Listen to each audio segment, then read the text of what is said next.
This is Mike Mozart of Jeepersmedia on YouTube, and I'll bet you never knew that I was a graffiti artist or a street artist. And you're going to see some of the artwork that I've done for the past 30 years. And my street art just doesn't decorate streets, it decorates things like this vase. And I call a lot of these things reversos because there's secret artwork on the other side. I didn't just use ordinary spray paints, well some of it is, but I custom mixed and matched a lot of my paints to have special effects. I included gold dust and diamond dust, real gold leaf. I went crazy. I used all types of special effects, metal flake and custom metallics. I still don't see how people mistake these for something else. Really. Even though I'm really well known for my Stop Sopa video, I do a lot of failed toy reviews. For years I illustrated children's books and designed toys with lots of popular characters. Not these, because these aren't the characters. That's not the Roadrunner. It's obviously a duck-billed dogicus. Really.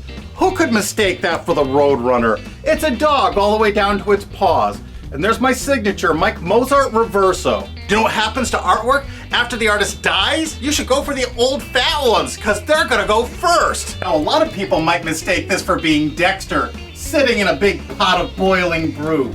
But it's actually not. This is just a little tiny detail from the other side. It's so obvious when you actually look at these as a small part of a much bigger whole. Stunning details, incredible colors. Oh, it has Bluetooth. And this one includes the words 3D vision because this is color shifting paint. Depending on the angle you stand, it turns different colors. And this character is called the Lab Rat. And of course it's a genuine Mike Mozart Reverso. Really larger character. Look how big I am. I don't do anything little. Everything's enormous. What I'm hoping to do is find a gallery, maybe in New York City. That would be ideal since I live right outside New York City, that wants to show this controversial show. Of course, it'd have to be a gallery that was clever enough to show that these paintings are on both sides. And both sides are necessary because it shows I'm not infringing anybody's copyright. Well, a lot of people might mistake this for Jack Skellington, but they'd be wrong. This isn't Jack Skellington. It's a detail of a much bigger picture. That's on the other side, the Reverso. But now look at what this painting actually is. This is the big copyright jackass. Really.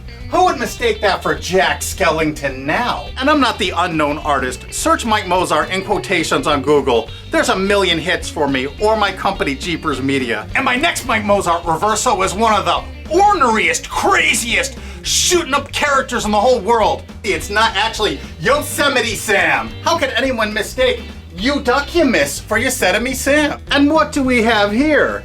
No, it's not Waldo, or Wally, depending on where in the world you are. But a lot of people make that mistake. I can't understand why. But if you look at the other side, it's obviously the Santosaurus. What else could that be? This is obviously not Marvin the Martian, and I use lots of found real objects that would have been found outside on those original brick walls. I still can't see how people mistake these for something else. Really. That's actually a gigantic butterfly. Of course. How could anybody get that wrong? We need to save fair use because this is commentary on the big media companies and how they're trying to silence you. So copyrights now are the beast. And on the Reverso part, I use paint markers, sometimes I use spray paint, but the boards are always prepped with crazy backgrounds before I start. Do you think I should just do my YouTube videos and do these paintings and just retire? This is a continuation of the street art that I was doing in the 1970s and 80s. I was doing it before it was popular. I created a lot of these samples way back then. And what happened is the galleries at the time said, no one's gonna buy graffiti art. You can see it in the streets for free. And then Keith Haring came out and made street art very popular. But by then I was illustrating children's books and designing toys, and I had a family, and I didn't have the time anymore to put into my artwork, but now I do.